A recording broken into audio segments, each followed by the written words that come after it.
Ya, kita mulai ya Bu Ibu sekalian. Bismillahirrahmanirrahim. Assalamualaikum warahmatullahi wabarakatuh. Bismillah, sehat-sehat semuanya ya Bunda ya. Alhamdulillah.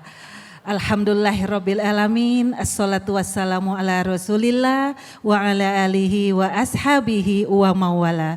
Rabbis rohli sadri wa yassirli amri wahlul 'uqdatam min lisani yafqahu qawli. Amma ba'd.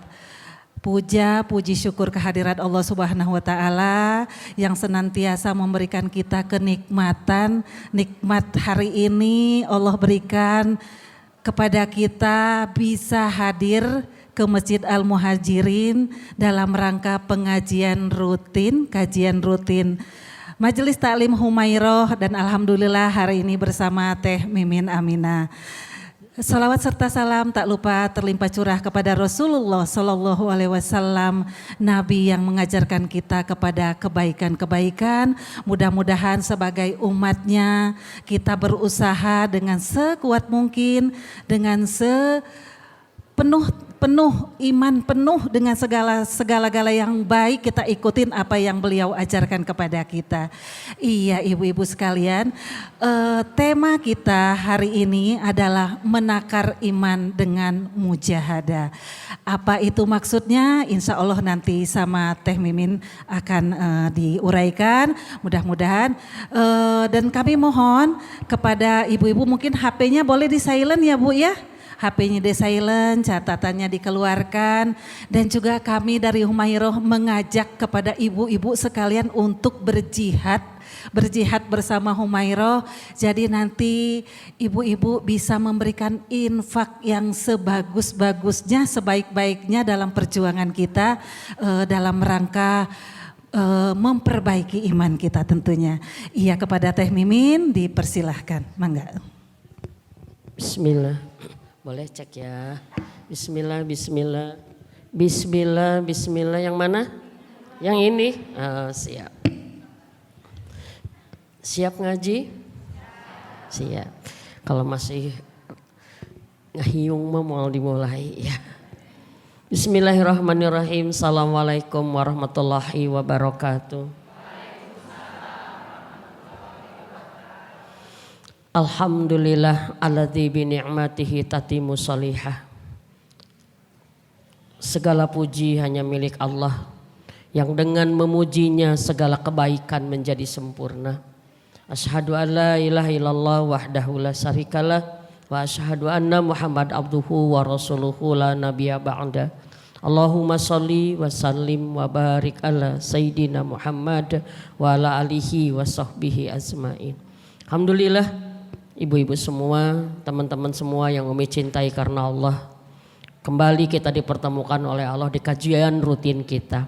Walaupun bulan November ini berubah jadwal, Umi yang harusnya minggu pertama ada di minggu terakhir, ya. Karena minggu pertama kemarin Umi menunaikan umroh, ya, dan baru sekarang hadir, dan insya Allah pekan depan Umi lagi, karena minggu pertama lagi, ya. Jadi jangan bosan ya. Alhamdulillah. Masya Allah, tidak ada perkara yang paling harus dibicarakan. Tidak ada perkara yang paling harus lebih diperhatikan melebihi perkara iman. Bisa dipahami ibu-ibu? Tidak ada hal yang lebih penting bagi kita di dunia ini melebihi perkara iman. Apa itu iman? Ini yang paling ini, ya. Iman adalah koneksitas kita, hubungan kita dengan Allah. Iman nggak pernah disandarkan kepada sesuatu kecuali kepada Allah dan apa yang Allah perintahkan kita beriman di dalamnya. Bisa dipahami nggak ibu?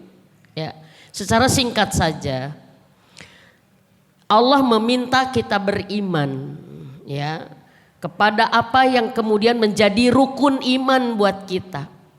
Rukun iman ada berapa? 6 kan, bisi we hilap, ya. Ya kan. Rukun iman. Rukun adalah segala sesuatu yang mesti ada. Yang apabila tidak ada, tidak sah sesuatu itu. Ya, salat ada rukunnya? Ada. Ya. Apa salah satu rukun salat? Yang apabila tidak ada rukun, tidak sah salat kita. Takbiratul ihram. Kalau kita nggak takbiratul ihram, nggak sah salat kita. Benar? Puasa juga ada rukunnya.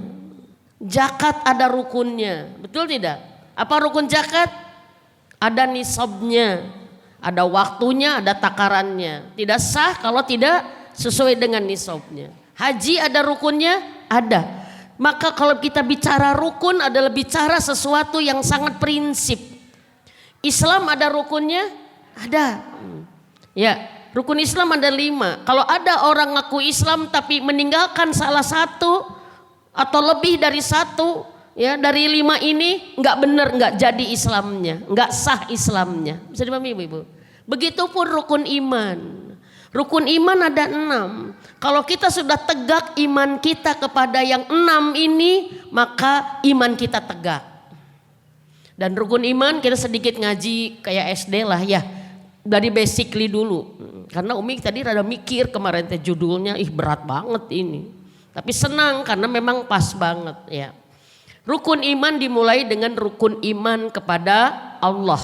Dan kata para ulama, dengan cukup kita beriman kepada Allah dengan sebenar-benarnya, maka kita otomatis mengimani yang 5 di bawahnya. Bisa dipahami enggak Ibu? Ya. Bahkan 5 yang di bawahnya itu adalah bagian dari aplikasi kita beriman kepada Allah. Bisa dipahami nih? Ngaji rada serius. Ya, tong heuri wae memang ngaji mah. Ya. Ya. Satu rukun iman kepada siapa? Iman kepada Allah. Kedua, malaikat. Yang ketiga, rasul. Kitab. Rasul. Kitab. Yang keempat, Rasul. Yang kelima, hari akhir. Yang keenam, takdir. Aplikasi dari semua iman inilah yang harus kita tunjukkan dari hari ke hari. Bisa dipahami nggak Ibu? Ya. Maka saat kita bicara iman, kita berarti bicara tentang kita kepada Allah. Seyakin dan sepercaya apa kita kepada Allah. Kalau kita percaya kepada Allah, maka kita percaya kepada rukun yang kelima yang Allah perintahkan kita beriman kepadanya. Bisa dipahami enggak? Maka percaya kepada malaikat, percaya kepada Rasulullah, Rasul Allah, percaya kepada kitab, percaya kepada qadar, kepada hari akhir, itu menjadi bagian bukti kita beriman kepada Allah. Nah, sekarang Umi akan fokus. Ya. Seberapa sering sih kita merasakan manisnya iman kita kepada Allah?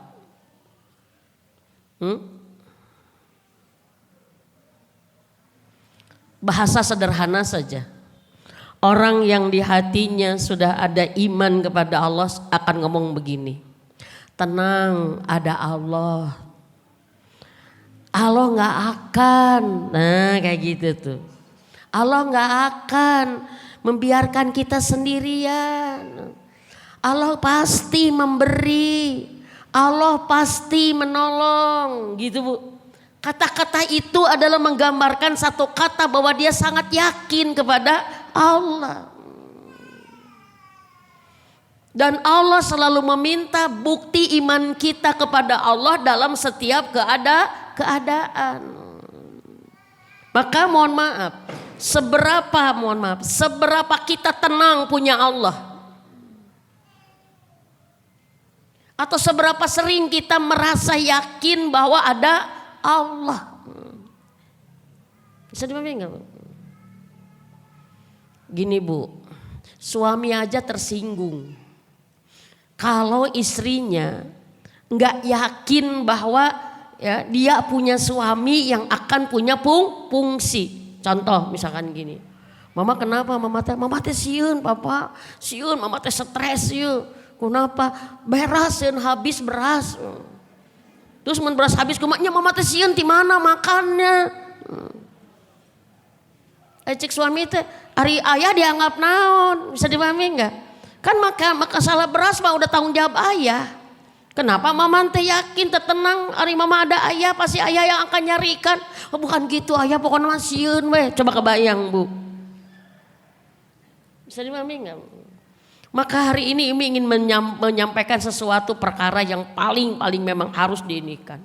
Menakar itu apa sih Bu? Menghitung, memuhasabahi, mengukur seberapa besar kadar iman kita kepada Allah Subhanahu wa Ta'ala. Kalau ada orang yang sudah mengatakan hasbunallah wa ni'mal wakil, itu adalah sebuah gambaran cukup Allah bagi saya, nggak perlu yang lain. Karena memang yang lain mah nggak ada, gitulah gitu. Bener nggak Bu? Yang lain ada nggak selain Allah? Nggak ada. Hasbunallah itu bukan kata-kata asal sekedar bagus quotes, bukan. Tapi itu kata-kata yang menggambarkan dari hatinya bahwa bagi dia cukup Allah bagi saya. Sebaik-baik penolong dan sebaik-baik pembela. Coba kebayang Bu, dalam kondisi apa orang mengatakan cukup Allah yang menolong dan membela saya, kecuali dalam kondisi dia dalam keadaan berat, betul tidak? Ya, siapa orang yang selalu butuh pertolongan? Orang yang dalam keadaan berat, betul tidak Bu? Dan kita selalu, setiap manusia di setiap detik Allah bikin selalu dalam keadaan butuh kepada Allah. Nggak ada loh manusia yang satu detik pun hidup di dunia ini yang lagi tidak butuh sama Allah. Ada nggak? Ada nggak? Bisa nggak? Ada manusia yang saya mah lagi nggak butuh Allah. Tapi kita sering loh Bu kayak gitu Bu. Mentang-mentang mohon maaf rizki kita ada, sehat semua, hidup kita disebut baik-baik, seakan-akan kita sedang tidak butuh Allah. Allahu Akbar. Padahal manusia diciptakan oleh Allah setiap saatnya selalu berada dalam ketergantungan kepada Allah. Bukan hanya butuh, tergantung gitu Bu. Beda nggak butuh dengan tergantung? Beda. Kalau bergantung mah sudah sangat butuh gitu. Kayak gitu. Kita yuk menakar. Keimanan kita kepada Allah gimana sih? Karena di setiap aspek kehidupan kita yang harus kita buktikan kepada Allah adalah iman kita. Iman kita. Dan hari ini saya mendapatkan, Umi selalu mendapatkan sesuatu yang mahal sekali. Adalah apa? Kita sedang mendapatkan satu pelajaran yang paling indah adalah pelajaran iman. Dari siapa? Dari apa yang saudara kita lakukan di Gajah. Allahu Akbar. Ada pelajaran iman yang bagus. Mudah-mudahan teman-teman semua sudah mendapatkan pelajaran itu. Kenapa teman-teman? Saya nanti Umi sedikit menyampaikan. Allahu Akbar. 11.000 memang sudah syahid masyarakat di Gajah. Sudah wafat. Tapi ternyata ada 11.000 mu'alaf. Kalau mu'alaf berarti siapa? Masuk Islam. Kalau masuk Islam berarti tadinya siapa? Bukan Islam. Bisa dipahami enggak? Mereka menjadi sebuah gelombang besar mu'alaf karena apa? Karena mereka mendapat pelajaran iman dari orang-orang Gajah. Mereka mikir gini. Ini teh orang teh agamanya apa sih? Islam. Islam kok bisa kayak begini sih? Kenapa? Rumahnya hancur, alhamdulillah. Keluarganya mati kata mereka, alhamdulillah. Hartanya habis, alhamdulillah. Masih diserang juga masih, alhamdulillah. Kata alhamdulillah kan kata-kata orang yang bersyukur. Ini dalam keadaan ketakutan masih ngomong alhamdulillah. Ini iman kayak apa sih? Akhirnya mereka mengatakan, oh mereka begitu, Gajah gitu karena mereka berpegangan pada Al-Quran. Karena mereka orang Islam berpegang teguh kepada Al-Quran. Apakah Al-Quran itu adalah kata-kata Tuhannya? Dan ternyata mereka berbondong-bondong mempelajari Al-Quran. Allahu Akbar. Dan mereka oleh Allah mendapat hidayah. Karena ada kesungguhan mencari hidayah, mereka bertanya, kenapa? Apa iman mereka sampai seperti itu? Akhirnya apa Bu? Pelajaran 1 nih. Orang kafir saja jadi iman. Gara-gara melihat keimanan orang gajah. Hari kita yang sudah sebelumnya iman gimana? Masih tetap atau naik iman kita? Hati-hati Bu. Yang harus kita temukan dalam segala pelajaran kehidupan kita adalah 1, harus menambah iman. Itu Bu. Harus menambah iman. Menambah iman adalah merasa menambah yakin akan kebenaran Allah, akan keagungan Allah, akan kekuasaan Allah, akan kemahabaikan Allah. Bisa dipahami enggak Bu? Akan kemahasempurnaan Allah, akan kepemilikan semuanya hanya Allah. Itu yang harus menambah ini, sehingga apa? Kita semakin bahagia, semakin tenang dan semakin kuat karena aku punya Allah. Gitu Bu. Coba kalau kita nggak naik iman, pada pelajaran iman tuh udah mau 53 hari nih gitu. Khawatir iman kita terhalang. Khawatir kita nggak bisa melihat dari kacamata iman. Subhanallah. Padahal Allah telah tunjukkan kenapa mereka begitu kuat. Gak mengeluh, gak gimana, gak nyalahin orang. Karena apa? Mereka yakin ini adalah dari Allah. Benar gak Bu? Mereka kenapa berani melawan? Padahal mereka seperti tidak punya apa-apa, lemah. Kenapa? Karena mereka yakin Allah akan menolong mereka. Itu Bu. Lalu kenapa mereka tidak sedih kehilangan semua? Karena mereka yakin janji-janji Allah. Begitu Ibu. Allahu Akbar.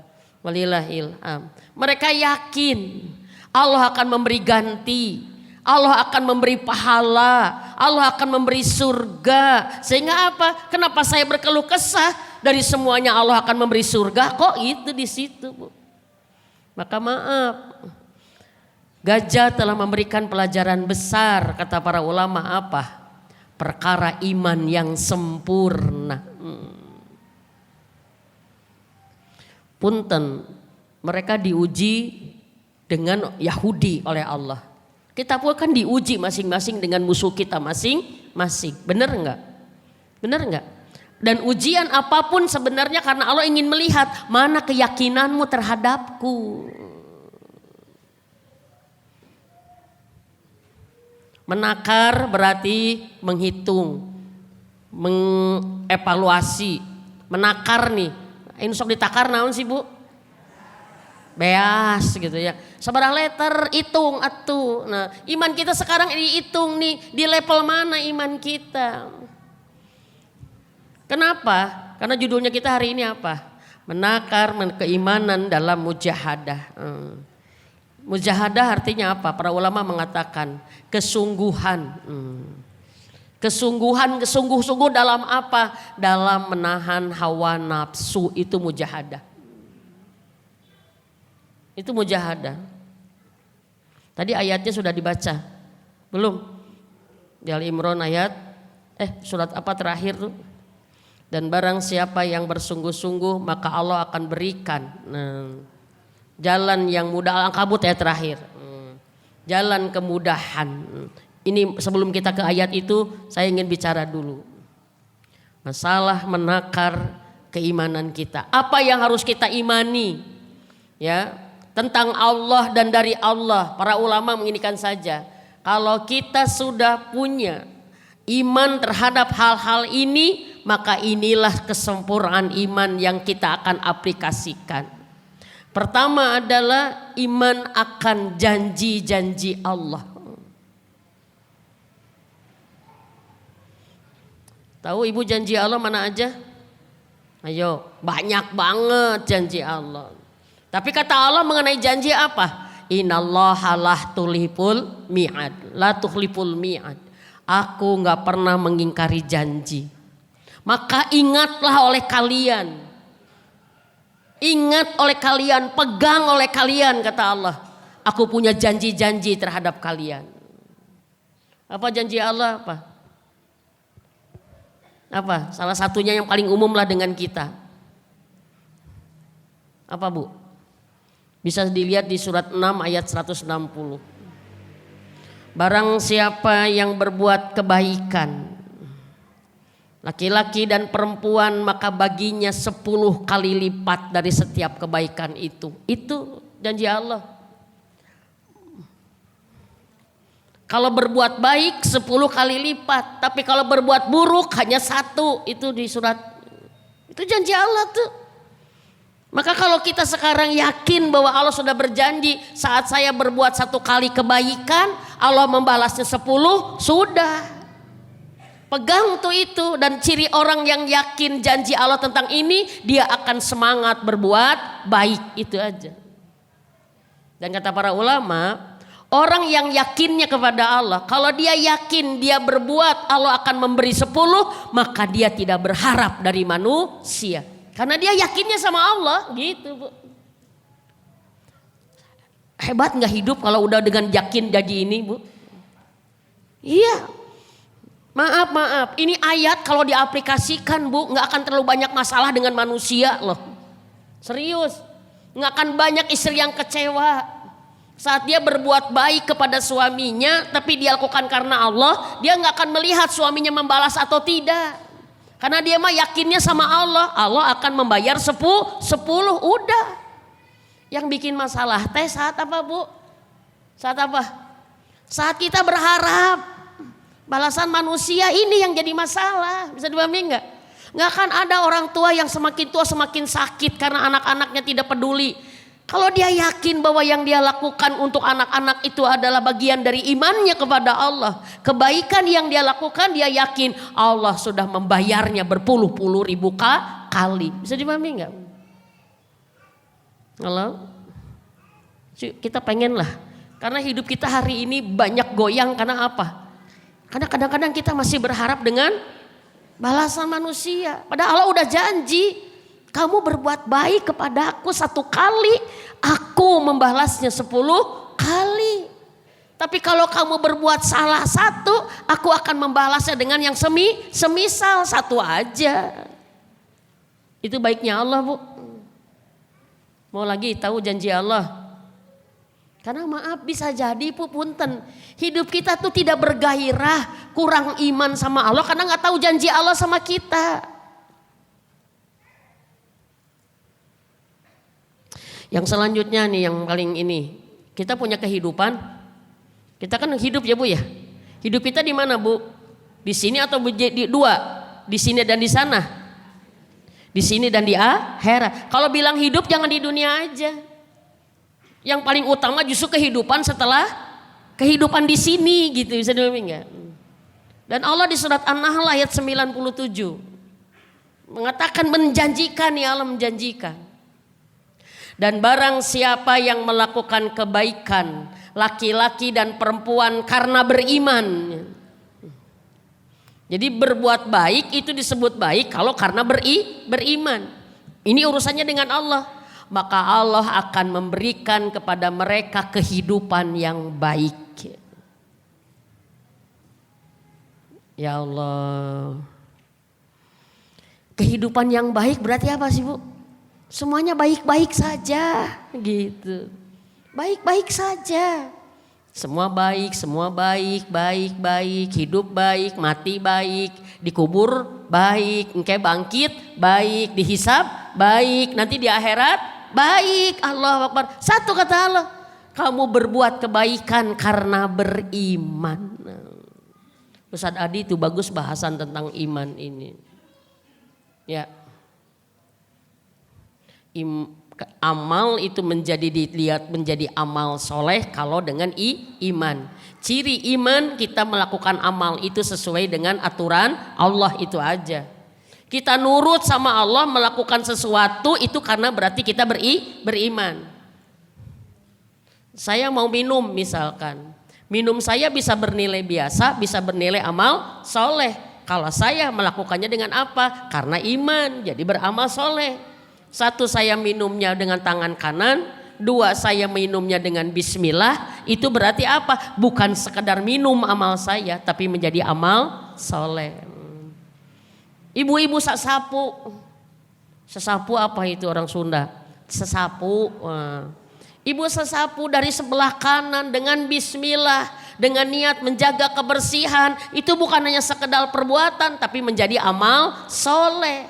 Dan Allah udah janji, kalau kamu melakukan semua kebaikan-kebaikan karena iman, mau laki-laki mau perempuan, kata Allah, aku berikan kepada kalian kehidupan yang baik. Mana lagi Bu? Janji nih, janji Allah nih. Siapa yang beriman dan beramal soleh, aku bahagiakan di dunia dan dengan surga. Ar-Ra'd ayat 29. Bagi orang yang beriman dan beramal soleh, kata Allah, aku bahagiakan kamu. Di mana? Di dua tempat, di dunia dan di surga nanti. Apalagi janji Allah yang kurang. Dan Allah mengatakan, aku gak pernah mengingkari janji. Maka punten nih PR kita hari ini. Dari ngaji kita hari ini, kita harus tahu janji Allah buat kita tuh apa saja. Karena kita akan hidup dengan janji itu. Bisa dipahami gak? Bisa dipahami gak? Punten, anak kita aja, kalau tahu kita gak pernah bohong, gak pernah mengingkari janji. Dia bilang lagi malas-malas, lagi gimana. Kita bilang, ayo dong cuci piring atuh. Oh males, oh capek udah gini udah gitu, sok cuci piring. Nanti sama Umi dikasih 10.000.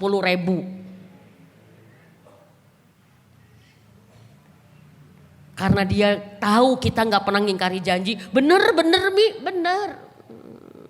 Sok dikasih uang. Padahal nyuci piring cuma 3 cuci piringnya. Dia jadi semangat karena apa Bu? Karena ingat janji itu. Iya, orang dengan ingat janji itu akan semangat. Kalau dia percaya kepada siapa yang berjanjinya. Bisa dipahami enggak? Kalau ada bos mengatakan, teman-teman kalau kita mencapai target hari ini, target penjualan kita misalkan di kantor, saya akan memberikan bonus kepada kalian 2 kali gaji. Yang berjanji bos, dan dia selama ini kita lihat selalu menepati janji, maka kita akan semangat enggak? Iya, semangat itu karena yakin yang berjanjinya siapa. Bisa dipahami enggak? Tapi kalau yang ngomong ini, ayo siapkan target, ayo tingkatkan target. Kalau kita tercapai target dikasih bonus 3 kali lipat. Yang ngomong cleaning service, nggak akan ada yang ini. Bisa dipahami nggak? Karena tidak terkait. Bisa dipahami nggak teman-teman? Yang berjanji bos dan yang menepati janjinya itu membuat kita semangat dengan janji itu. Bisa dipahami nggak? Dan sebenarnya kenapa orang Palestina begitu semangat dalam keadaan mereka terhimpit? Karena mereka ingat janji Allah di dalamnya. Allahu Akbar walillahil hamd. Maka jangan pernah kita tidak tahu janji Allah dan jangan sampai kita lupa janji Allah. Itu Bu. Coba nanti searching di rumah. Janji-janji Allah di dalam Al-Quran. Sok buka semua, kita tercengang.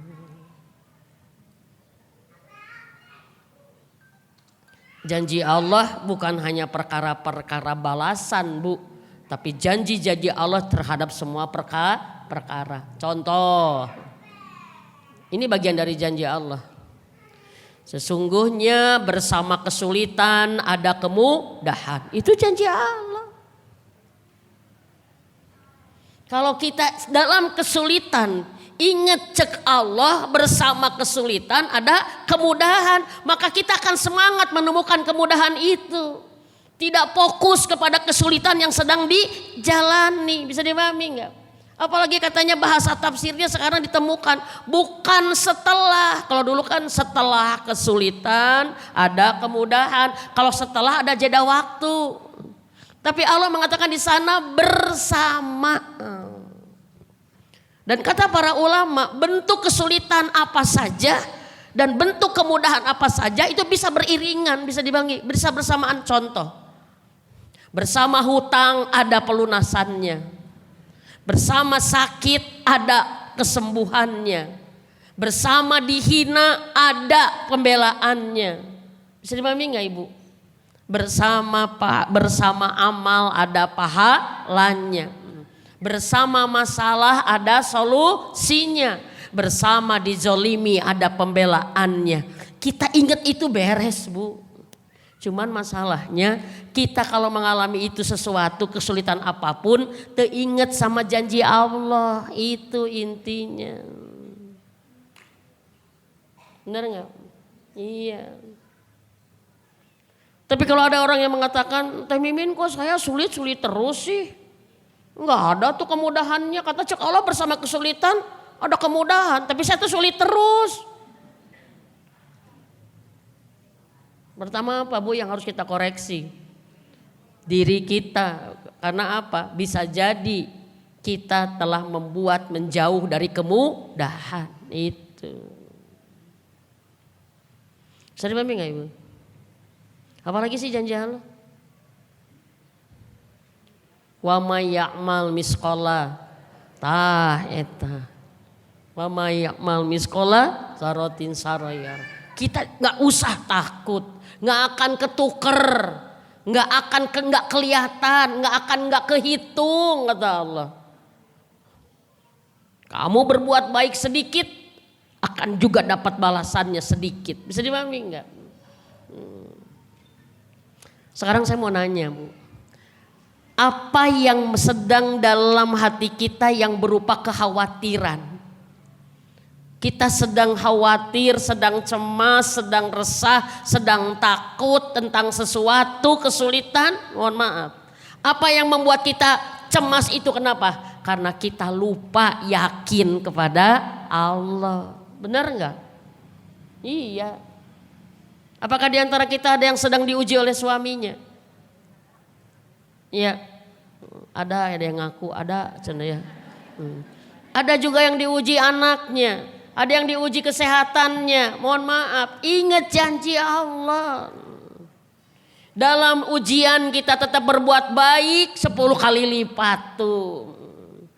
Dalam ujian kita tetap berbuat baik dengan iman, Allah akan balas dengan kehidupan yang baik. Bisa dipahami enggak?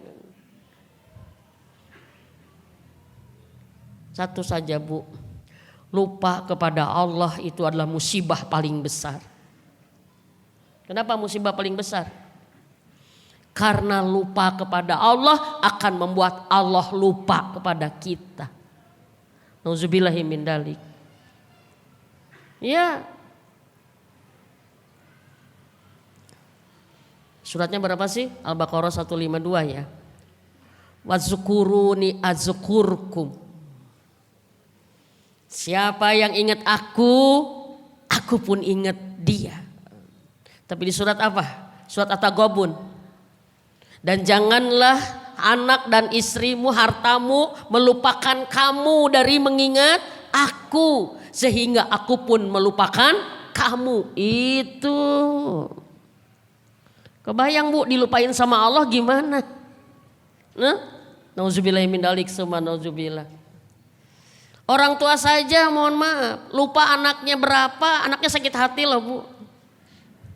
Ya, ini buat kamu, buat si B, si C, si A.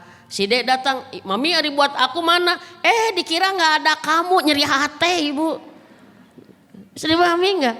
Dan Allah bisa melupakan kita. Nauzubillah min dzalik summa nauzubillah. Saat kapan Allah melupakan kita? Saat kita lupa Dia. Nauzubillah. Ayo Bu. Iman kita kepada Allah yang pertama beriman akan janji-janjinya. Maka kita akan hidup bergairah dengan janji itu. Dan kita akan tenang dengan janji itu. Maaf. Allah berjanji loh. Membalaskan setiap perbuatan orang kepada kita. Karena perbuatan dia kepada dirinya sendiri. Gak akan ada orang yang hasad Kan nyerian sepanjang hidup, sakit, disakiti kalau dia yakin bahwa Allah yang akan menyakiti orang itu. Nggak harus kita. Bisa dipahami nggak? Iya. Saya ada tamu konsultasi. Maka punten ya Bu ya. Kalau ada masalah yang merusak hati kita, usahakan kita punya cara untuk bicara. Tong dipendem. Maaf. Kalau mau dipendem berarti kubur dalam-dalam. Kalau mau dipendem di sini harus dikubur Bu gitu. Nggak usah dikeluarin ke mulut, dikeluarkannya lewat kentut gitulah. Lewat BAB, lewat pipis gitulah. Bisa dipahami nggak? Lewat apa Bu? Keluarinnya lewat, tapi karena apa? Karena banyak hari ini orang yang punya masalah, dia tersakiti, dia diem, tapi nggak damai di sininya. Dendam sepanjang hidup. Sakit hati, saya nggak nerima, saya diginiin, saya nggak ridho, saya diginiin. Akhirnya hidup dalam kemarahan. Kenapa dia marah? Kenapa? Kenapa dia sakit hati? Kenapa? Karena dia lupa ada Allah yang akan membela dia. Bisa dipahami nggak? Kalau dia yakin ada Allah yang akan membela dia, yang akan membalaskan buat dia nggak akan marah. Enggak Bu, bisa dipahami nggak? Enggak. Akhirnya sakit kepala hebat, migrain. Kalau udah datang lemes, nggak ada tenaga sama sekali. Padahal bukan gula. Kadang-kadang aneh-aneh ininya. Pokoknya segalanya hambatan deh buat dia tuh. Ternyata pada saat ininya digali apa? Masalah hampir 20 tahun yang lalu. Dia nggak nerima diperlakukan, disakiti menurut dia. Dan dia nggak ngomong ke siapapun. Saya bilang boleh teteh nggak ngomong sama manusia, boleh. Karena mungkin manusia ada yang tidak mengerti kita, bisa dipahami nggak? Tapi jangan sampai kita nggak ngomong sama Allah, saya bilang. Ngomong sama Allah. Atau Teh Mimin ngomong sama Allah, ngomong sendiri, bukan. Bisa dipahami nggak teman-teman? Bukan lagi ngomong sendiri lah, ngomong dengan Allah tuh. Bahkan ngomong dengan manusia ahli pun sekalipun belum tentu dia bisa menolong kita. Belum tentu dia mengerti kita. Bisa dipahami enggak? Tapi Allah maha mengerti dan maha menolong kita. Dia lupa tidak ngomong sama Allah 20 tahun. Akhirnya ngebelendek di sini. Sakit selama 20 tahun gara-gara apa? Tersakiti, tidak ridho, gak nerima, membalas gak bisa, memaafkan gak mau, melupakan gak mau, udah. Saya bilang kenapa? Oh ini bahayanya lupa ada Allah ini. Bisa dipahami gak? Saya cuma ngomong beberapa kata. Teteh sudah ngomong sama Allah. Dia diem. Kapan ngomong sama Allah Umi? Di setiap doa pada hakikatnya kita sedang ngomong sama Allah. Di setiap zikir pada hakikatnya kita sedang ngomong sama Allah. Maka punten ya Bu, punten pisan. Usahakan kita dalam momen kita bersama Allah merasakan nikmat berdialog dengan Allah. Berdialog dengan Allah berarti syaratnya kita harus ngerti apa yang diomongin, bisa dipahami enggak? Maka mohon maaf untuk hal-hal tertentu kita jadi wajib tahu arti doa yang dibacakan itu. Wajib kita tahu. Harus tahu kita karena kita mohon maaf akan ada rasa hadir saat kita Robbana Robbi habli minas solihin, saat kita tahu bahwa artinya ya Allah beri kepadaku anak yang soleh, kita akan muncul perkataan-perkataan kita yang lain. Engkau tahu anakku gimana kan ya Allah, anakku itu yang didapat dari sebuah doa yang dipahami. Bisa dipahami enggak? Ada kenikmatan melepaskan. Bisa dipahami? Maka saya katakan punten, kalau bisa di zikir kita paham artinya, di doa kita paham artinya. Setelah kita paham lalu kita selanjutnya akan nolong dengan Allah. Bu. Pernah merasakan dialog dengan Allah? Kalau belum pernah istighfar, bisa kabur maut Bu. Kenapa? Karena tidak ada kenikmatan hidup di dunia ini melebihi saat kita bisa dekat dengan Allah. Karena maka oleh saking dekatnya kita curhat bebas kepada Allah. Bisa dipahami enggak? Khawatir Bu, kalau kita doa nikmat, zikir nggak nikmat, sholat nggak nikmat. Khawatir karena kita nggak dekat sama Allah. Karena kalau nggak maaf, kita dengan orang yang nggak dekat berani curhat nggak? Berani asik ngomong nggak? Enggak. Kalau kita nggak dekat dengan seseorang, kita berani ngobrol lama nggak dengan dia? Enggak, khawatir. Allahu Akbar. Ya Allah, Kau tahu kan aku punya masalah. Hanya Engkau yang aku punya ya Allah. Aku nggak bisa ngomong kalau suamiku udah marah gini. Aku nggak bisa jawab lagi kalau dia udah kayak gini. Keluar itu Bu, asik tuh. Maka di situ dia mengatakan hasbunallah. Cukup Engkau bagiku ya Allah. Bisa dipahami?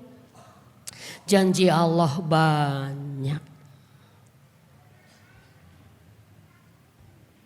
Dan janji Allah kalau secara diinikan semua kebaikan Allah berjanji memberi balasan pahala itu.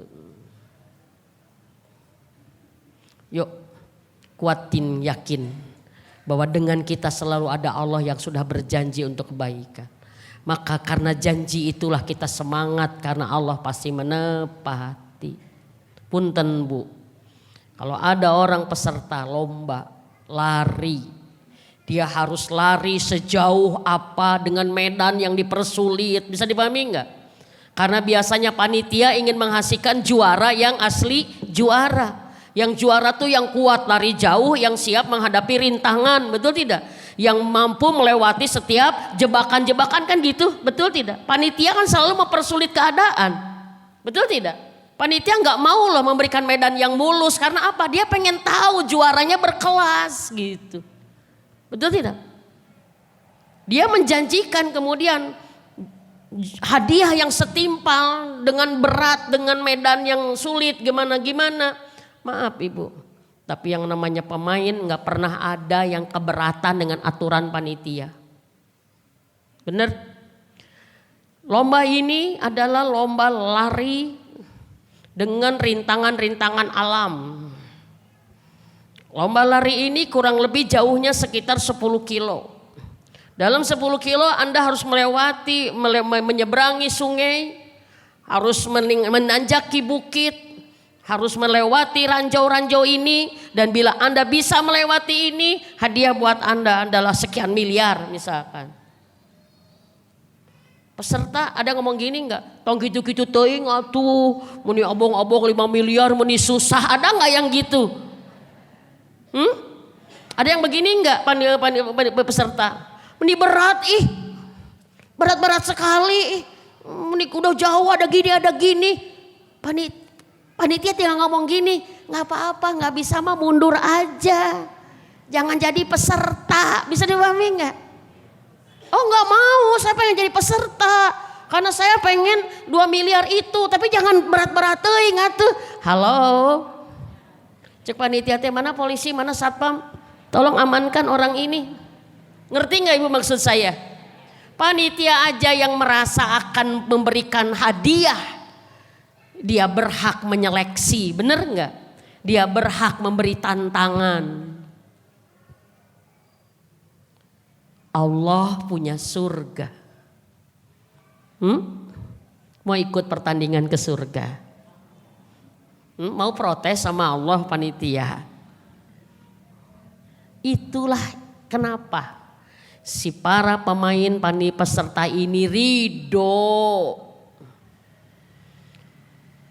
Lari 10 kilo, melewati gunung, hutan, jebakan-jebakan ranjau, ada hutan buas di sana, ada ini semua. Dia mengatakan siap. Karena apa? Aku yakin panitia ini benar menepati janjinya. Bisa dipahami enggak Ibu? Dan karena aku mohon maaf, karena aku butuh 2 miliar, maka aku tidak fokus kepada rintangan-rintangan. Bisa dipahami enggak? Saat dia udah capek, udah ini dia ingat 2 miliar di depan, 2 miliar di depan. Saat dia melihat medan yang sulit dia ingat 2 miliar di depan, 2 miliar di depan. Benar enggak? Dan bagi kita bukan hanya sekedar 2 miliar.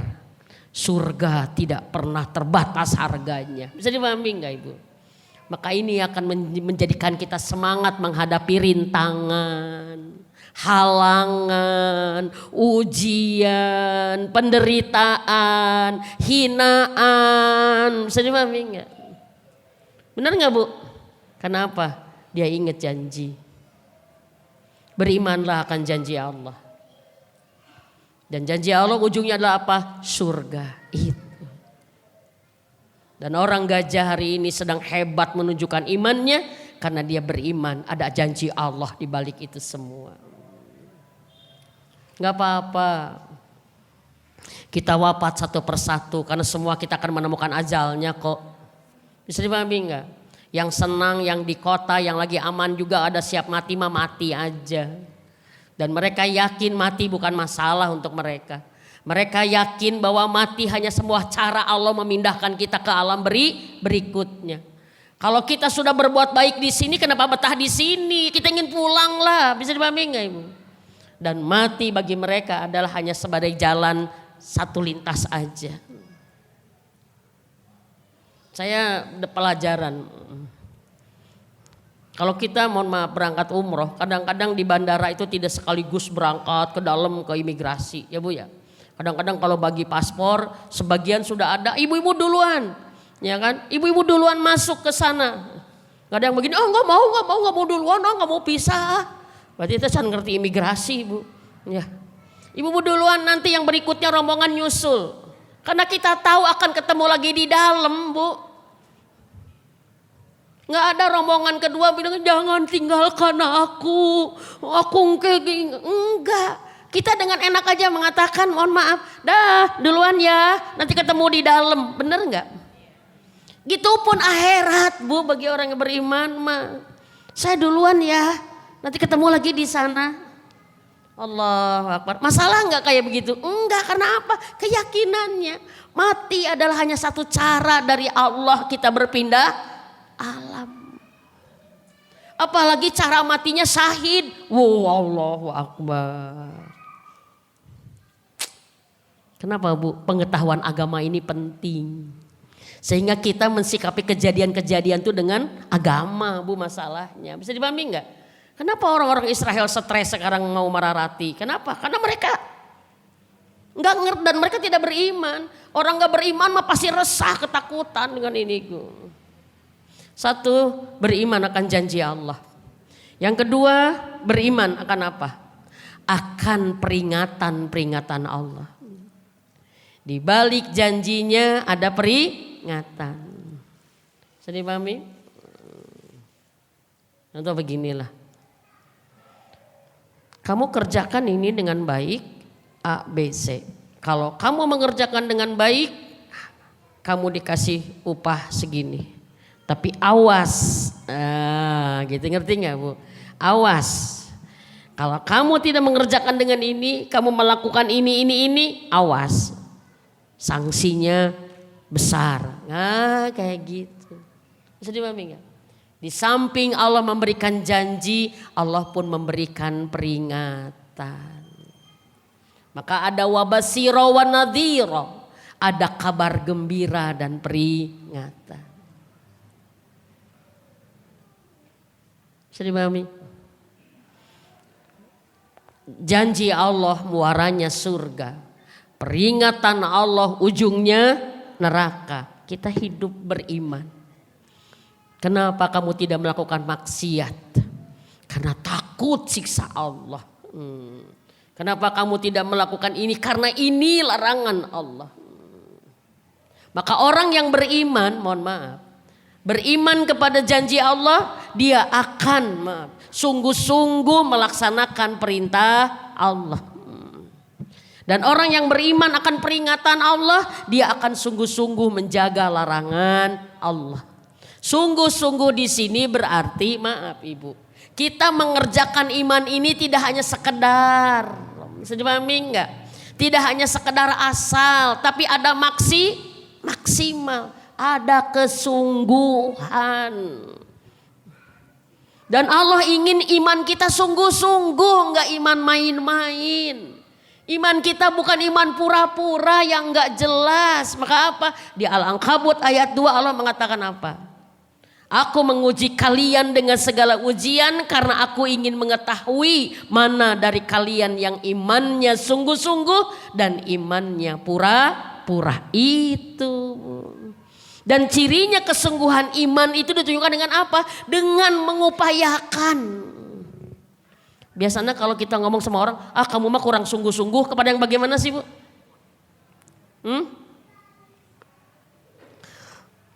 Mama di mana gunting? Itu di lemari, nggak ada. Kamu mah tuh sungguh-sungguh nah yang anak ya gunting kan gitu ya. Bisa dipahami nggak? Kesungguhan menunjukkan sebuah apa? Ada optimalisasi, itu kesungguhan Bu. Ada optimalisasi usaha. Ada kerja keras yang maksimal karena sungguh-sungguh. Maka semuanya apa? Karena kesungguhan makanya semuanya optimal. Maaf Bu, sok. Orang yang sungguh-sungguh tuh kelihatan dari mananya sih Bu?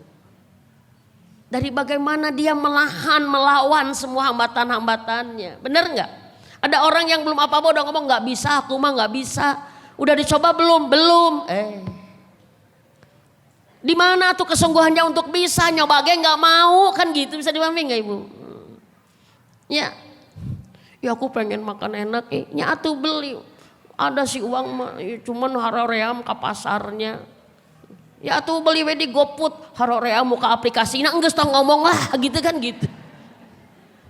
Segala sesuatu bisa dicapai karena apa? Ada effort Bu, ada semangat dari kita. Dan orang yang beriman kepada Allah pasti semangatnya maksimal.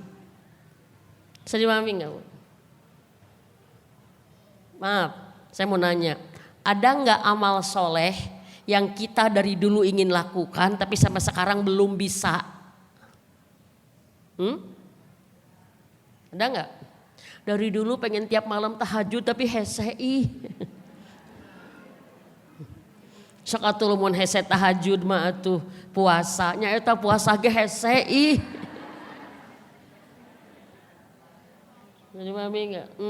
Abi mah teu kuat lapar, hese abi mah nahan lapar. Nya sok atuh kamu dia kalau itu mah Al-Qur'an itunya eta. Hese Al-Qur'an teh abi mah. Kamu geus kolot kieu, ngaji sedikit cangkeung, ngaji ini. Bisa dipahami enggak? Ya sok atuh ka pengajian jadi ahli ilmu hese. Bukan nggak mau hese. Kenapa hese? Jararauh ngaji. Jauh di mana sih? Bisa ojek bisa sih ojek bisa. Ai angkot aya si angkot aya. Tapi kunaon atuh hese. Udah wae tas. Ibu jangan salah. Kalau ada orang yang selalu bikin hambatan-hambatan dari diri sendiri untuk jadi alasan agar dia tidak mengerjakan itu seakan-akan diterima alasannya, jangan salah kayak mau ke surga hese gitu sok. Kenapa Bu? Karena hasil yakin dengan peringatan Allah dia akan punya kekuatan untuk menjaga larangan Allah. Asik nggak? Kalau kita sudah ada kesungguhan, punten. Ayo bismillah. Iman kita di sini ditunjukkan. Maaf. Kita sudah berjuang dengan seperti apa agar amal harian kita bisa dikerjakan sempurna. Contoh. Kata Ustadz Adi kan, ini tip dari Ustadz Adi. Satu vitamin, satu suplemen hidup yang akan membuat kita punya akan kekuatan dekat dengan Allah. Jangan kita sholat kurang dari 40 rakaat. Itu kemarin dibahas lagi tuh di Trans tuh. Kalau kita ngerasa hidup semakin berat, jangan kita ambruk, jangan kita kalah. Pertarungan hidup masih diteruskan.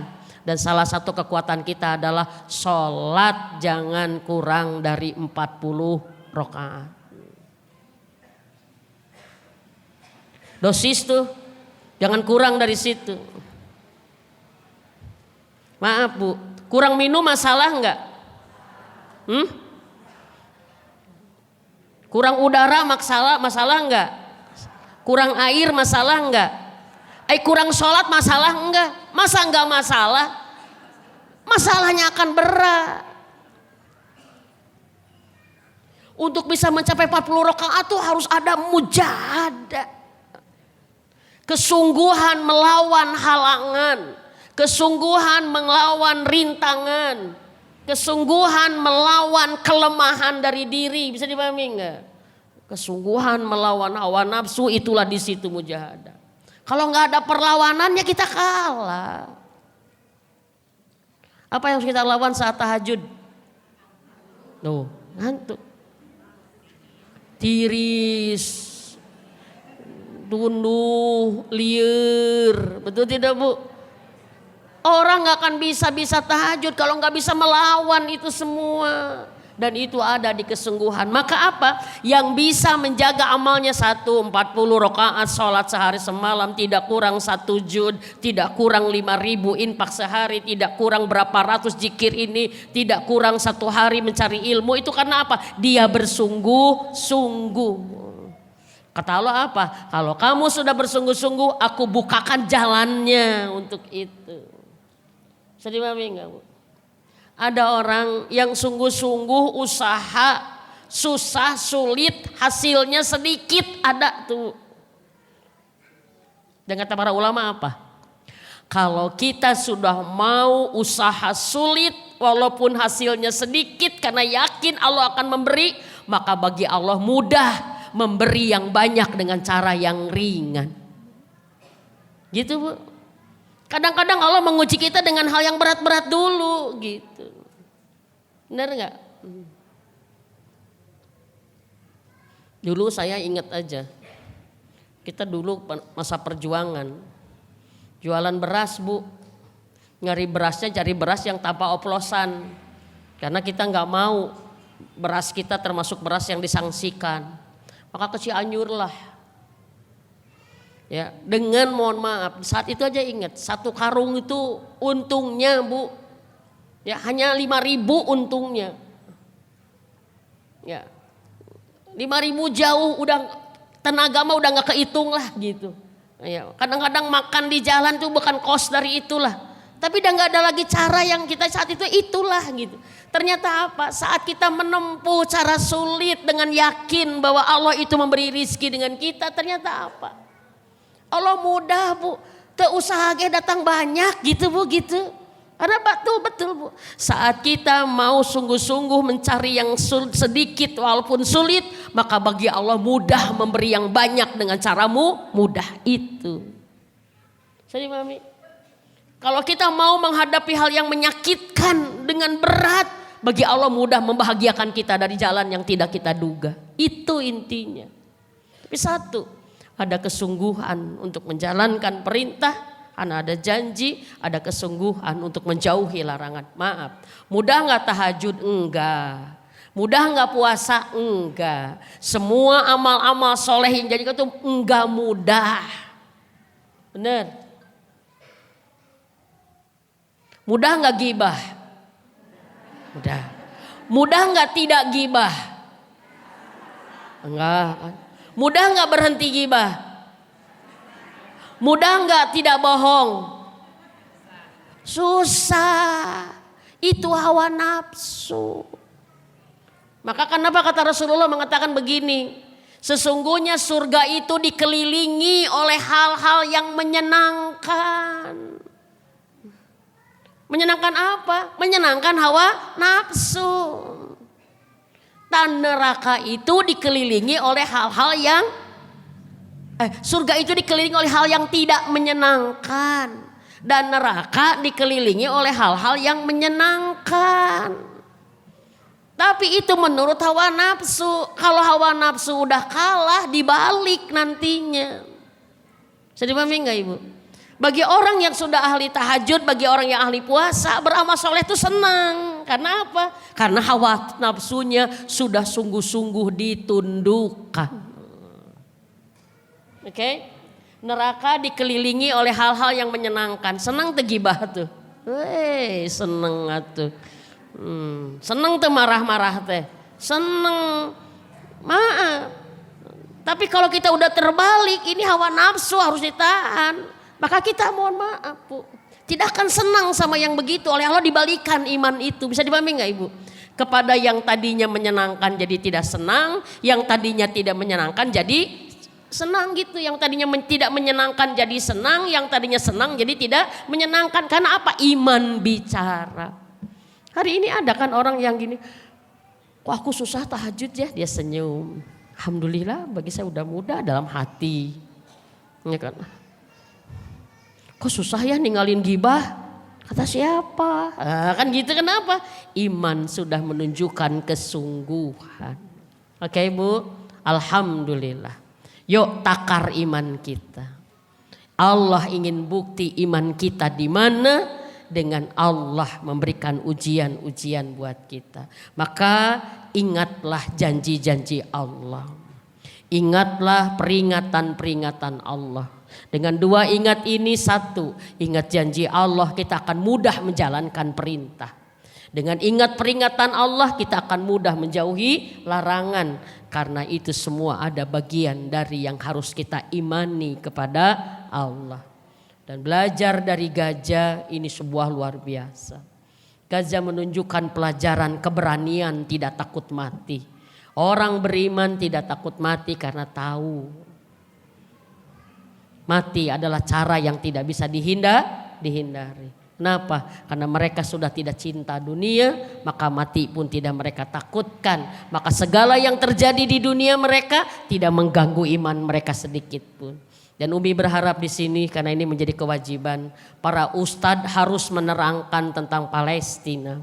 Jangan sampai ada kaum muslimin tidak paham Palestina sehingga jadi punya pemikiran salah, punya pendapat salah, apalagi dia tidak mengaitkan dengan iman. Palestina sebuah negara yang di dalamnya kenapa jadi penting buat kita? Karena di dalamnya ada Masjidil Aqsa. Masjidil Aqsa lah yang disebut dengan Baitul Maqdis. Masjidil Aqsa dibangun 40 tahun setelah Nabi Ibrahim membangun Ka'bah. Yang mau hancur karena banjir Nabi Nuh. Bisa dipahami enggak Ibu? Berarti apa? Sebelum ada Madinah Masjidil Aqsa sudah ada.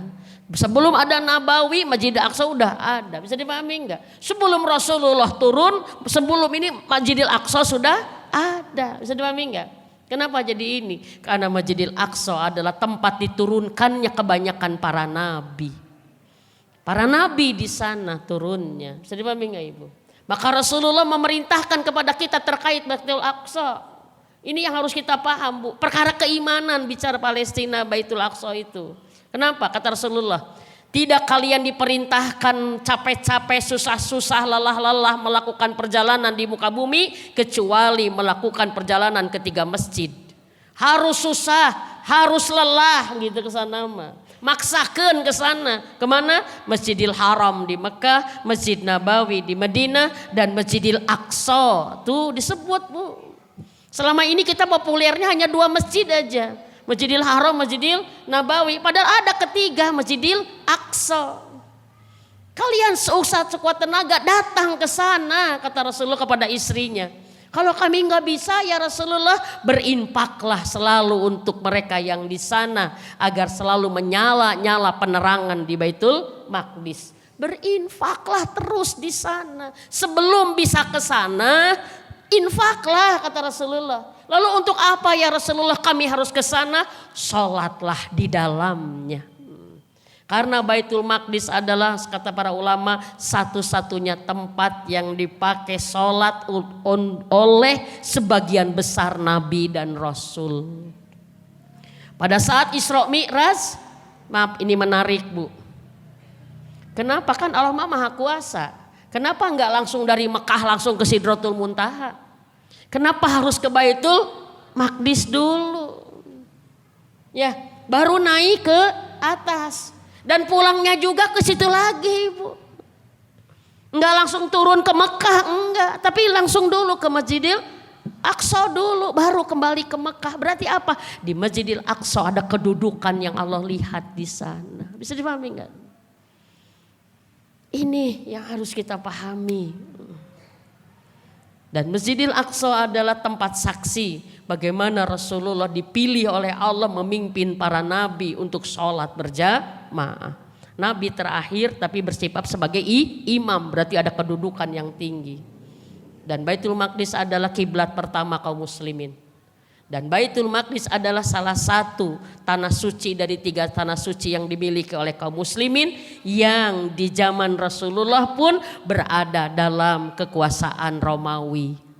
Jadi saat Rasulullah ada, Islam sudah menyebar, Rasul di Madinah udah ini, Baitul Maqdis dikuasai Romawi. Maka Rasulullah mengirimkan pasukannya untuk menaklukkan, ini tanah kita. Tanah kaum muslimin. Maaf ibu-ibu ya, bisa ada yang belum tahu. Seluruh nabi itu semua muslim, ibu. Bisa ayah nu pendapat. Semua nabi itu Islam, bu. Nggak ada yang bukan Islam. Bisa dipahami?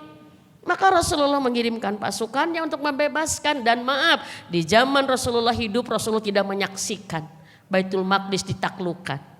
Padahal di zaman Rasulullah, Rasul mengirimkan pasukan yang dipimpin Usamah bin Zaid untuk membebaskan Baitul Maqdis agar jatuh kepada tangan kaum muslimin. Ternyata apa? Tidak disaksikan oleh Rasulullah. Baru di zaman Umar bin Khattab Baitul Maqdis jatuh ke tangan kaum muslimin. Sekian puluh tahun di dalam kepemimpinan kaum muslimin jatuh lagi ke Persia. Dan dibebaskan kembali oleh siapa yang kedua? Salahuddin al-Ayyubi, takluk kepada kita, dipilih, dikuasai lagi oleh kita kaum muslimin Baitul Maqdis. Dan sekarang dikuasai Yahudi. Kenapa ceritanya? Ini yang perlu kita tahu. 7 abad lebih Baitul Maqdis dikuasai oleh kaum muslimin dari setelah direbut oleh Salahuddin al-Ayyubi. Baru di tahun berapa dia jatuh ke Yahudi, ceritanya kenapa? Maaf ibu. Yahudi itu adalah bangsa yang dikutuk oleh Allah sebagai bangsa babi dan kera. Mereka itu punya tabiat yang sangat buruk dari tabiat buruk manusia. Makanya saya selalu mengingatkan, jangan sampai kita membenci Yahudi tapi karakter Yahudi ada di dalam diri kita. Yahudi itu licik, sadis, bu. Talenges gitu. Matakan ini kita ayah rada talenges tuh Yahudi itu. Rakus. Lempar batu sembunyi tangan. Itu Yahudi. Dan mohon maaf, pengecut. Maaf, kalau jangankan sekarang anak Palestina dibunuh, wanitanya dibunuh. Mereka mah enggak ini, Bu. Para nabi-nabi juga dibunuh oleh mereka mah. Tahu ibu Nabi Yahya? Kan disembelihnya sama siapa? Para nabi banyak yang dibunuh oleh Yahudi. Nah satu saat, nah ini cerita singkat lah ya. Karena ini saya sebagai pengajar harus menyampaikan ini. Jangan sampai kaum muslimin mengerti, walaupun mungkin para ustadz sudah menyampaikan di sini banyak. Tapi saya ingin menglepaskan hisab saya kepada Allah. Bahwa saya sudah menyampaikan. Bisa dipahami ibu-ibu? Oke? Nah di tahun 45-40 sekian, Yahudi itu dikejar-kejar di seluruh dunia, Bu. Dibantai oleh Naji, dibunuh. Mereka katakan apa? Mereka pakai sebelum troublemaker, Bu. Mereka mah, Bu. Ayah mereka masalah kayak gitu. Maka mereka dibenci oleh manusia. Mereka itu terlunta-lunta, Ibu. Satu kaum yang tidak punya negara, yang tidak punya tanah. Itulah mereka. Sampailah ke Palestina. Palestina sedang berjaya saat itu.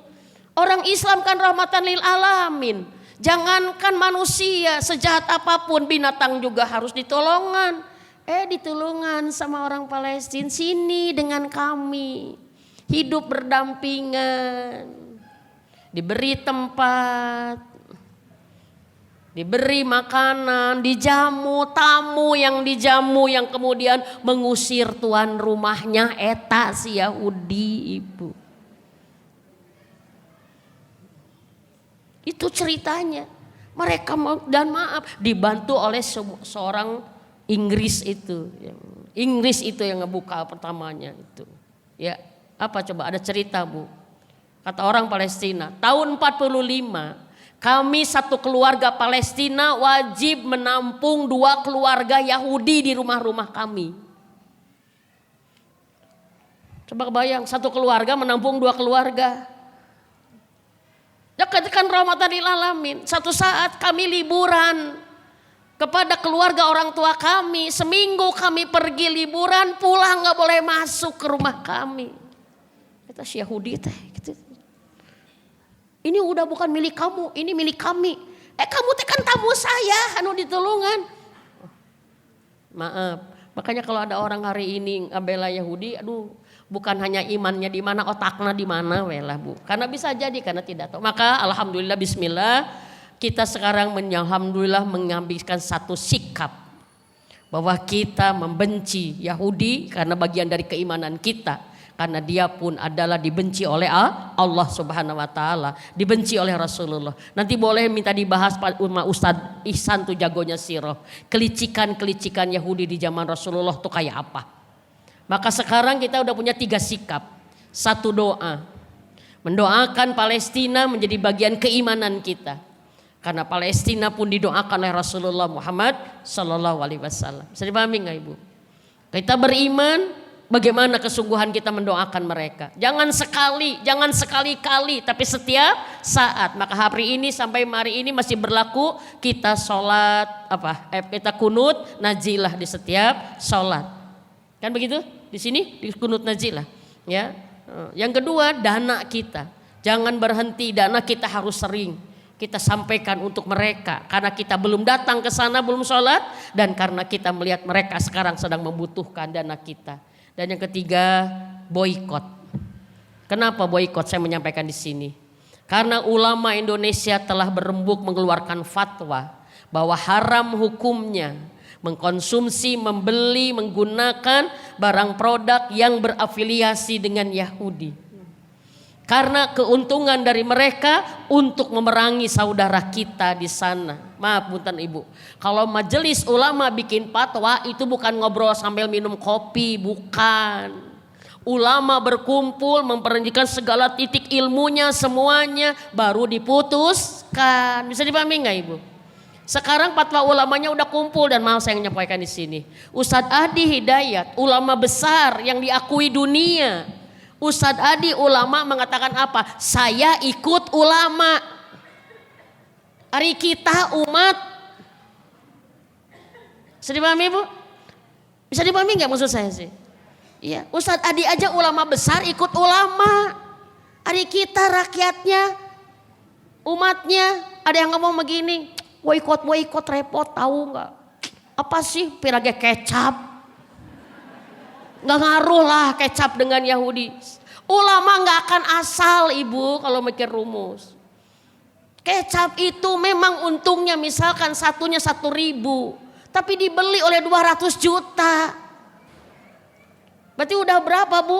Udah 200 juta ribu Ibu, bisa dipahami nggak sih? Dan saya maaf sedikit waktu minta saya waktu. Jangan ngomong gini, pirage kecap, udah mau ngaruh. Lalu saya bilang gitu, atuh kenapa pirage kecap kenapa nggak diganti atuh? Bisa dipahami nggak? Susah amat sih ngeganti kecap.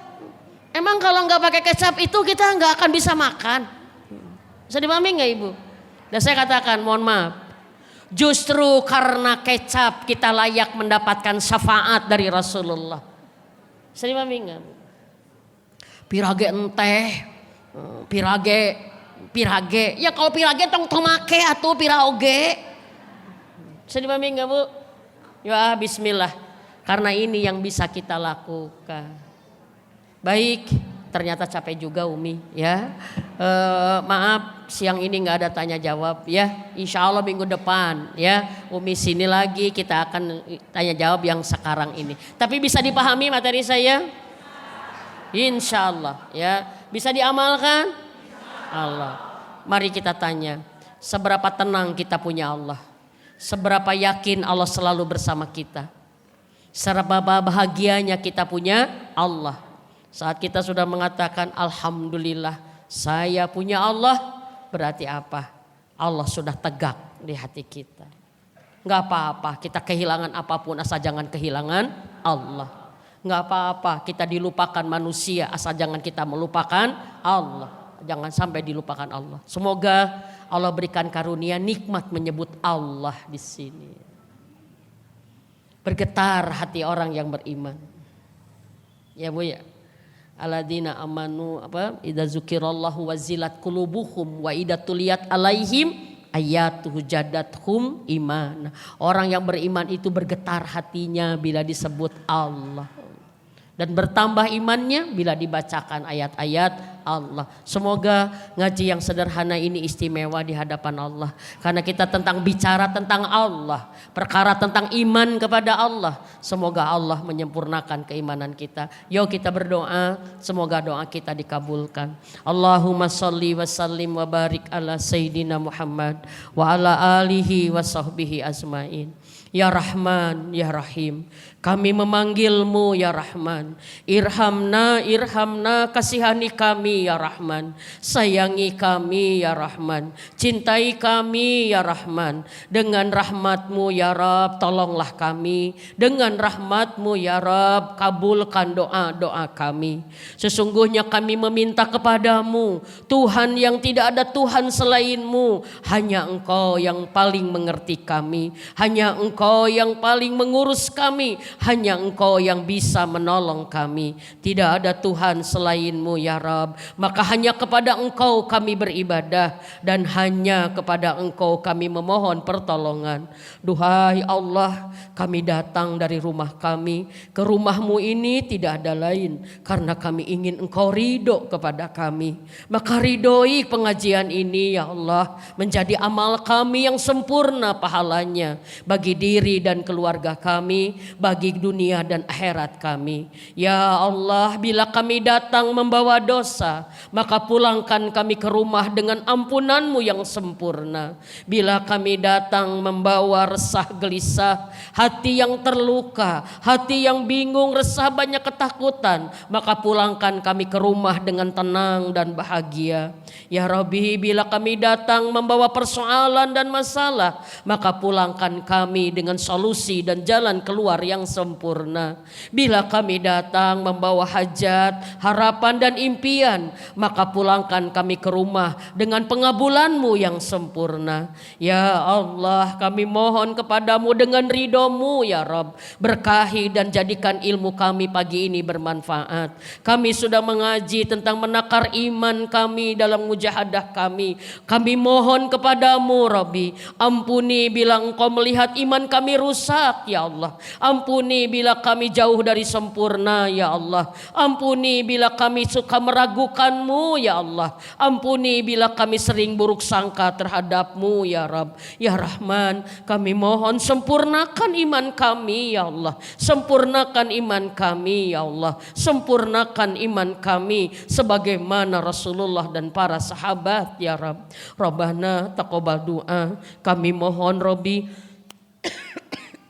berikan kepada kami manisnya iman, nikmat ibadah, hidup dalam ketaatan dan ketakwaan, hidup dalam kecintaan dan kerinduan kepadamu ya Rab. Dan Rabbi, dengan beriman kami berdoa ya Rab, dengan beriman kami berkeluh kesah ya Allah kepadamu, dan dengan yakin bahwa Engkau akan menolong kami. Duhai Allah, dengan rahmat-Mu mudahkan kami berbuat kebaikan, dan mudahkan kami menjauhi keburukan. Kuatkan iman kami ya Allah, agar ringanlah terasa musibah yang sedang kami hadapi ya Rabb. Kuatkan iman kami ya Allah, agar ringanlah kami menyempurnakan ketaatan kepadamu ya Allah. Kuatkan iman kami ya Rabb, agar kami ya Rabb mudah menolak segala godaan syaitan dan hawa nafsu kami ya Allah. Ya Rahman, jadikanlah kami hamba-Mu yang bersungguh-sungguh dalam menjaga iman. Jaga iman kami ya Allah, jaga ibadah kami ya Allah. Hanya Engkau ya Rabb, hanya Engkau yang bisa menolong kami. Rabbana, inilah kami berkumpul di rumah-Mu, menengadahkan tangan berharap penuh kepadamu bahwa Engkau akan menolong kami dalam segala urusan kami, dalam segala kebutuhan kami. Ya Allah, Engkau Maha tahu masalah kami, Engkau Maha tahu yang paling kami butuhkan, Engkau paling tahu yang kami paling harapkan. dan hanya Engkau yang bisa mewujudkan. Robbi, inilah kami bermohon kepadamu dengan rahmat-Mu, mudahkan semua kesulitan kami, mudahkan urusan kami, ringankan beban-beban hidup kami, bimbing tuntun terus langkah-langkah kami dengan rahmat-Mu ya Rab. Ampuni dosa kami sekeluarga, tutup aib-aib di keluarga kami, hapuskan ya Rab kesalahan-kesalahan di keluarga kami, dan perbaiki ya Allah, perbaiki apa yang salah dan buruk yang terlanjur ada di rumah kami, perbaiki ya Allah, dan tambahkanlah hidayah-Mu untuk kami.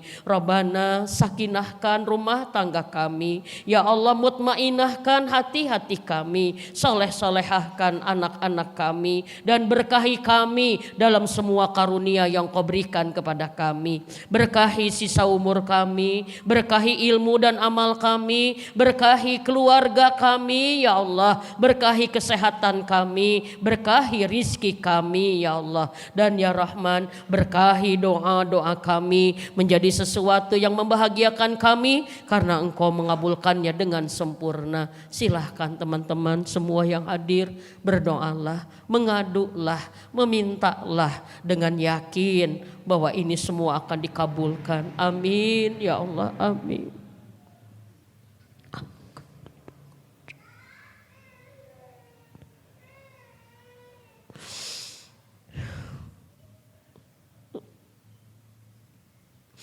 Dengan rahmat-Mu Robbi, wafatkan kami husnul khotimah. Dengan rahmat-Mu Robbi, jadikan kami keluarga ahli takwa yang menolong agama-Mu. Dengan rahmat-Mu Robbi, jadikan kami keluarga ahli surga yang Kau haramkan dari api neraka-Mu. Dengan rahmat-Mu Robbi, tolong saudara kami di Gaza, Palestina.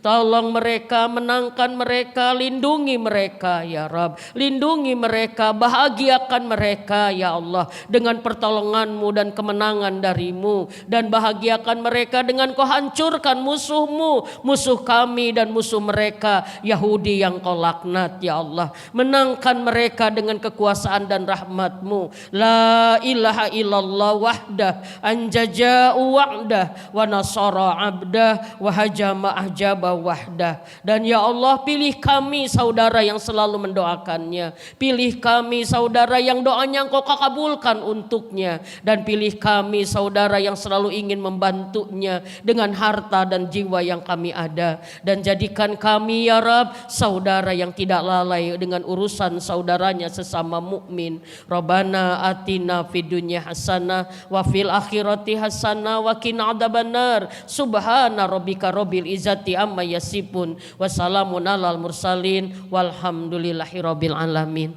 Maaf lahir batin, hapunten semuanya. Terima kasih panitia dan semua yang hadir. Jazakumullah khairan katsira. Semoga apa yang kita lakukan siang ini membuat Allah tersenyum ridho kepada kita, dan semua yang hadir di sini Allah bahagiakan karena semua doa-doanya dikabulkan. Amin. Subhanaka Allahumma wa bihamdika asyhadu an la ilaha illa anta astaghfiruka wa atubu ilaik. Umi pamit, doakan Umi. Assalamualaikum warahmatullahi wabarakatuh.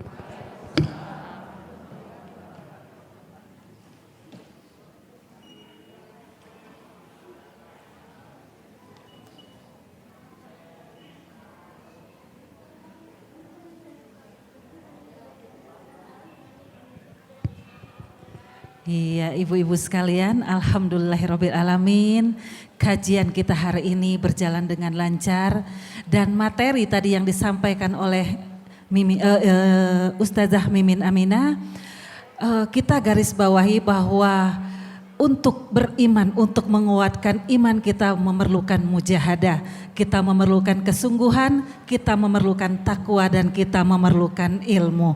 Mudah-mudahan Allah selalu peliharakan itu, dan kita tidak bosan-bosannya. Kami harapkan dari Humairah, ibu-ibu untuk selalu hadir di majelis taklim ini. Amin ya rabbal alamin. Mudah-mudahan selalu sehat ya Bun ya. Ya, dan kajian hari ini nanti sore mudah-mudahan sudah ada di YouTube UBM Channel ya Bun. Nanti boleh dilihat di sana barangkali tadi ada yang kurang jelas, nanti bisa dibuka kembali di YouTube. Atas nama teman-teman dari Humairoh dan DKM Masjid Al-Muhajirin, kami mengucapkan terima kasih atas kehadirannya. Mudah-mudahan langkah kaki kita semuanya hari ini dicatat Allah sebagai langkah kebaikan. Dan mudah-mudahan malaikat rahmat sampai nanti kita ke rumah tetap menaungi kita. Fi amanillah ibu-ibu sekalian, salam untuk orang-orang tercinta. Wabillahi taufiq wal hidayah. Assalamualaikum warahmatullahi wabarakatuh.